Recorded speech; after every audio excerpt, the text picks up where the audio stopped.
I think a lot of people probably have seen in Brazil and other countries there have been efforts to hold some of these soldiers who have been involved in these war crimes in Gaza accountable legally.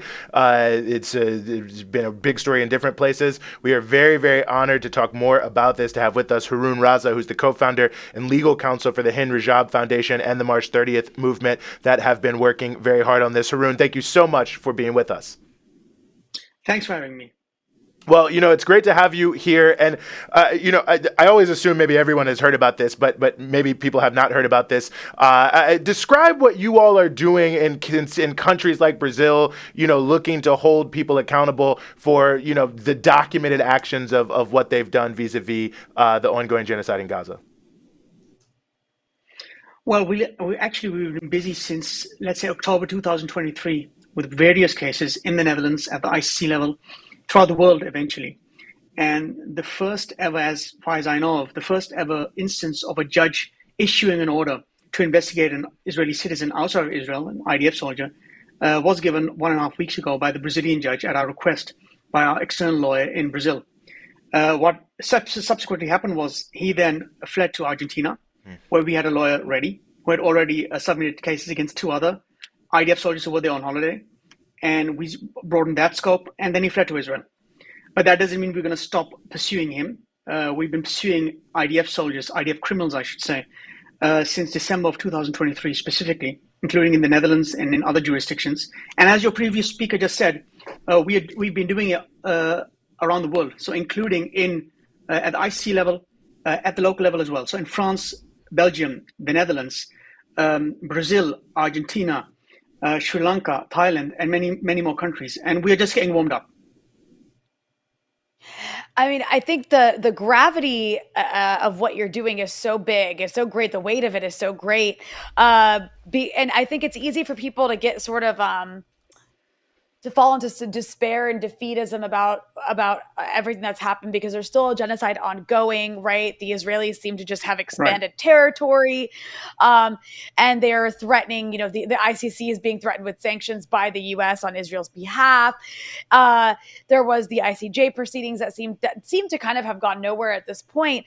So I say all this just to say, I think it's really important these legal avenues are still, that you all are going after these legal avenues still till now, because eventually there are ways that they can actually work. And you can see that the Israelis are quite frightened of this. I mean, I saw recently that they're telling their soldiers to now blur their images, which I think is quite interesting. And I know there's been attacks specifically on the Hind Rajab Foundation by the Israelis trying to say, oh, it's just a front for terrorists. I mean, that's kind of what they say about anything that challenges Israeli crimes. But I guess I'm wondering if you could just speak to the importance of not giving up on that legal avenue, because I know it can seem tedious and like maybe it's going nowhere, but actually, from what I see, the Israelis are quite threatened by the kind of work that your organization is doing. Well, I think this is the first time in recent history since the inception of the so-called State of Israel that IDF soldiers or anybody who's responsible for war crimes from Israel is scared. I've never seen them scared in recent history. So that's one thing we've already achieved, alhamdulillah. The other thing is they are threatening us directly. For example, our chairman, the Abu Jaja, received a tweet. So it's called X now, I guess, right? Yeah, X tweet. I'm old. In which the Israeli Minister of Diaspora actually literally said something like, human rights activist, watch your pager. Literally. So these are direct death threats. And I mean, I've been receiving threats for a long time, so has he.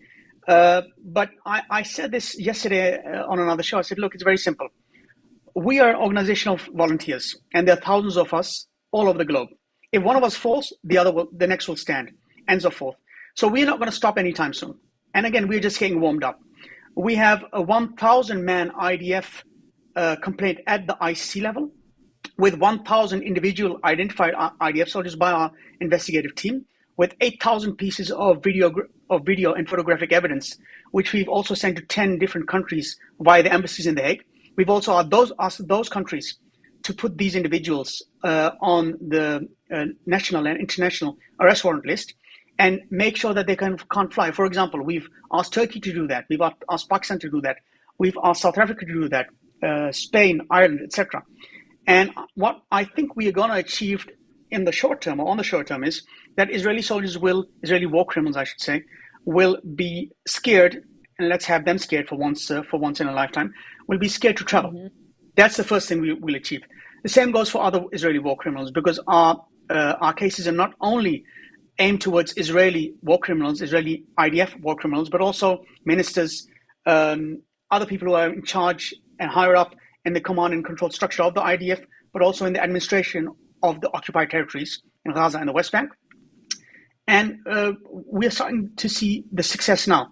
So that's one piece of news I can give you, and something which we are quite proud of. The other thing is international law works slowly. So that means we have to be ready to be in it for the long haul, and we are.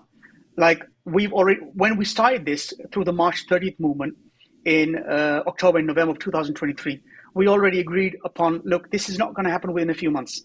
We won't reach success within a few months or 1 year. It might take 2 years, 3 years, 5 years, 10 years, but we are more than willing to wait that time, as long as each and every IDF war criminal and Zionist war criminal is eventually, inshallah, brought to justice. And we will not rest until this happens eventually.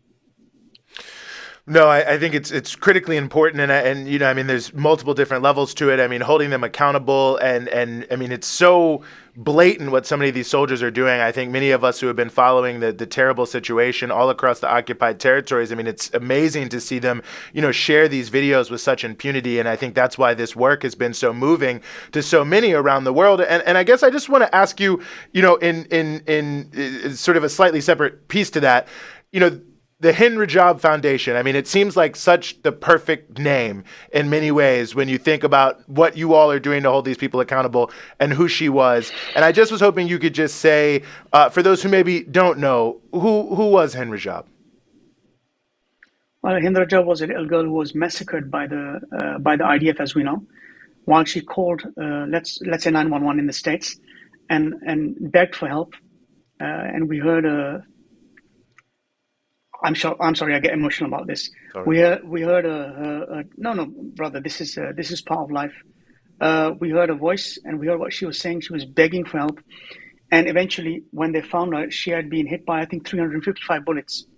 That's who Hind Rajab was, and we had already started the March 30th movement. However, she was the inspiration for us to start an organization specialized in so-called offensive litigation. You have many organizations in the Palestinian movement and the broader movement which specialize in litigation, but we hadn't seen anything regarding offensive litigation, where we go after and legally hunt these war criminals. So she inspired us. Inshallah, she's in Jannah right now. She inspired us to start this legal fight, and she gives us strength every day whenever we think of the name and think of her. And inshallah, we won't let her down. Thank you. Haroon, I appreciate you sharing that. It is a horrifying story, and sadly, you know, one of the ones we know about, because there's probably so many other versions of Hind Rajab's story that we haven't heard, given just the amount of destruction and murder we've seen in Gaza. You know, and one interesting and I think horrifying and modern aspect of this genocide that makes it unique because of the time it's happening in is the role that Israeli soldiers posting their crimes on social media has played in exposing themselves.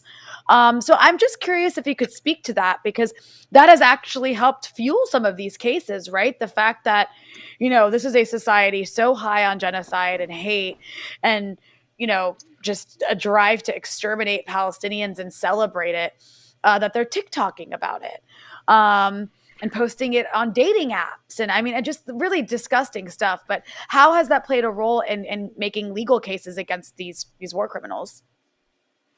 Well, this is the main evidence and proof that we've been saving during the past 1.5 or 1 year. And they've made our work quite easy, because all we have to do is our investigative teams are watching them 24 hours a day, or nearly 24 hours a day, in different jurisdictions. All we have to do is save all the information, save it in a proper way in which metadata is saved as well, audit chronologically, look at what they've been doing, and just look at the Rome Statute and or local legislation, translate that into a complaint and lodge it. So it's quite easy. And the funny thing is, when the IDF, I think it was about 2 weeks ago, woke up about what we were doing and got really worried, all they said is, they didn't say stop committing war crimes. They didn't say that. They said stop posting it. So that's extra fuel on our fire, giving us much more legitimacy, because they've been doing this in secret long before social media, from 48 and before that. They've continued to do it now. And now they have no excuses whatsoever, because their own words have given us much more evidence and proof regarding their culpability and their motive to destroy the Palestinian people. So it just makes our life much more easy, even on the national court level, as well as the IC level. And there's no lawyer in the world who can come to me or come to any court and persuade the judge that, look, this evidence which these people have volunteered themselves isn't evidence that can be used. It can be used, it's admissible, and there's no problem whatsoever with that. So it's made our life easy. It's made their lives a living hell, inshallah. And the other thing is, they think now, that's why I heard, I think this week, that by removing the stuff, it'll disappear. It's 2025. We're living in the digital world. We have saved everything, and not just us, many other brother and sister organizations who are working alongside with us. We have everything on everyone. So they can delete what they like. We've already tagged everything, have it safely stored, and as soon as we see any of them anywhere in the world, we pounce. Just today, this morning, we launched it's just been published 1 hour ago. We found one in Sweden, one of these IDF war criminal animals, and we pounced this morning, very, very early in the morning. We submitted the complaint, and we just published, I think, 2 hours ago regarding this person.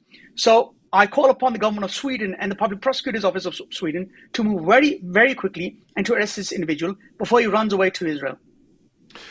Haroon, I think that, every day the work you all are doing at the Hind Rajab Foundation and the March 30th movement is capturing many, many people's imagination. For those who are out there who are wondering where they can find out more about your organization, perhaps find some way to assist, where should they look? HindRajabFoundation.org, and you can fill in the form and become a volunteer, because we are, again, a volunteer organization. We are doing this all fi sabilillah. We're all doing it for human rights and for our brothers and sisters over there.